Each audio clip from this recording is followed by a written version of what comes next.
आज एक ऐसी सामने घटना आई है कि चलती ट्रेन में 9 साल के बेटे के सामने अपनी ही माँ का रेप होता है। बेटा बेचारा चिल्लाता है, रोता है। उसके बाद में आरोपी माँ को नीचे ट्रेन से फेंक देता है। माँ की मौत हो जाती है। इस घटना को सुनकर आपके रोंगटे खड़े हो जाएंगे। क्या ऐसा भी होता है ट्रेनों में? आइए अब जानते हैं पूरा मामला कहाँ का है।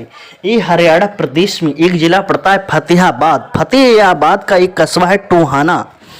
टोहाना में एक महिला होती है, वो अपने पति को फ़ोन करती है कि मैं 1 घंटे में टोहाना रेलवे स्टेशन पर पहुंच जाएंगे, आप आ जाना।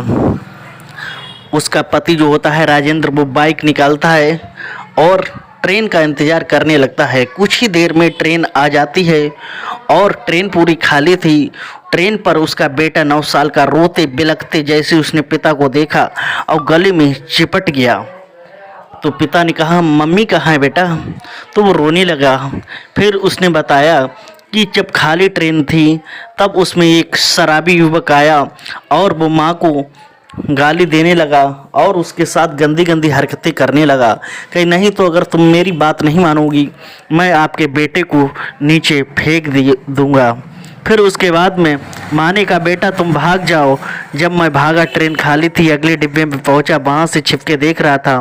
वो ज़बरदस्ती कर रहा था, हरकतें कर रहा था, माँ चिल्ला रही थी। फिर उस पर जब वो नाकाम हुआ, उसने महिला के कपड़े फाड़ दिए, उसने मम्मी के कपड़े फाड़ दिए और महिला को ढकेल दिया। फिर मैं आगे भागा। जब मैंने देखा कि माँ नहीं है और मैं रोने लगा, बहुत तेज चिल्लाने लगा। फिर वो युवक था, उसने सोचा कि मैं आगे पकड़ा जाऊंगा।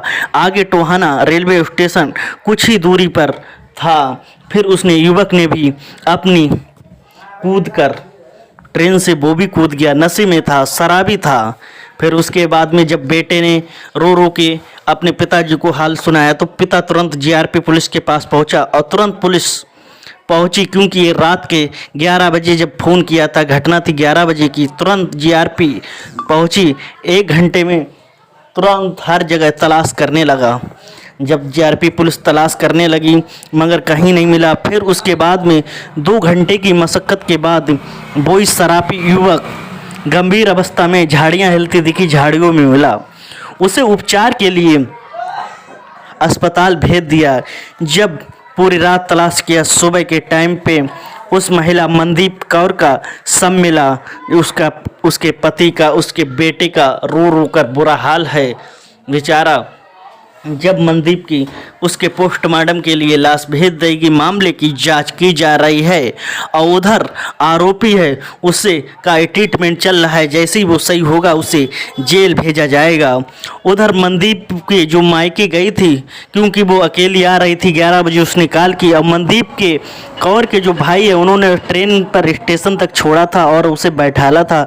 12वीं बारी से फ़ोन कर रहे थे, कहाँ पे पहुँच गई दीदी, कहाँ पे पहुँच गई। उधर पति भी इंतज़ार कर रहा था।